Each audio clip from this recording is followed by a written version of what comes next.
Good morning. তৃতীয় দিনের আজকের এই ব্লগে তোমাদের সবাইকে জানাই অনেক অনেক স্বাগত। তুমি যেখান থেকে দেখছো আশা করছি সবাই খুব ভালো আছো। আমি আছি, খুব একটা ভালো নেই। তার কারণগুলো তোমাদেরকে পরের ব্লগগুলোতে জানা। আজকে না হয় যখন আমি আনন্দে থাকি তখন কি করি সেই বিষয়ে কথা বলি। আচ্ছা, আমরা কম বেশি আজকের দিনে দাঁড়িয়ে প্রত্যেকটা মানুষই আনন্দে থাকতে পছন্দ করি, চাই খুশিতে জীবনটা অতিবাহিত করার। আমরা যা কন্ট্রোল করতে পারি না সেটা কথা ভেবে কি আমরা দুঃখের থেকে কিছু জয় করতে পারবো না? একদমই না। আমরা সবাই আনন্দে থাকতে চাই। এ প্রসঙ্গে একটা কোট আমার খুব মনে পড়ে যাচ্ছে, আমরা ততটাই খুশি হই যতটা আমাদের অন্তর আমাদের হতে দেয়। আব্রাহাম লিঙ্কনের এই উক্তিটি আজকে খুব মনে পড়ে গেল। স্ট্রেস জীবনে থাকবেই, জীবনে চলার পথে স্ট্রেসটা সঙ্গী। আচ্ছা, এটা কখনো তোমরা চিন্তা করেছো?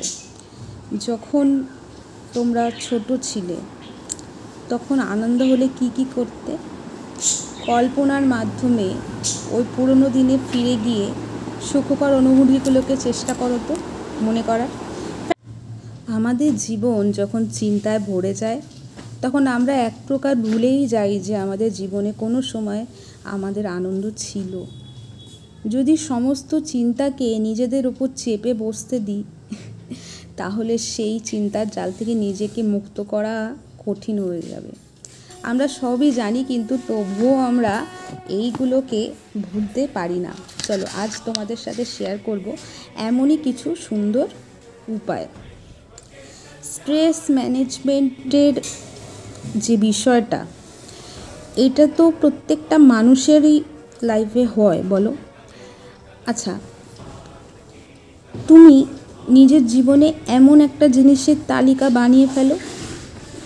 যখন তুমি আগে খুশি হতে তখন তুমি কি কি করতে, এই তালিকার মধ্যে সেই কাজগুলো বেছে নাও।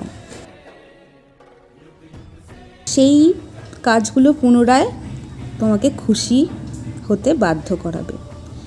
আর একটা কথা কি, খুশির দিনগুলো মনে করে পুনরায় নিজের জীবনকে কিভাবে খুশিতে ভরিয়ে তোলা যায় সেই ফর্মুলাটা নিজেই নিজেকে প্রয়োগ করতে হবে। তোমার বন্ধু বান্ধবের সাথে তুমি কথা বলো, হালকাভাবে সব কিছুকে নাও। তাহলে কি হবে, তোমার মধ্যে পজিটিভ চিন্তার বৃদ্ধি পাবে। আর পজিটিভ চিন্তা বৃদ্ধি পেলে শরীরে যেরকমভাবে ভালো থাকবে, মন একইভাবে ভালো থাকবে। শরীর ও মন তো একই মুদ্রার এপিঠ ওপিঠ। চিন্তা মুক্তভাবে বেঁচে থাকো, আনন্দের সাথে বেঁচে থাকো। আজকে আমার এই ভিডিওর মাধ্যমে যদি তোমাদের একটু কিছু শিক্ষণীয় মনে হয় অবশ্যই কমেন্টে জানাতে ভুলো না তোমাদের কেমন লেগেছে এই ব্লগটা। আজকে একটু অন্যরকম চেষ্টা ছিল।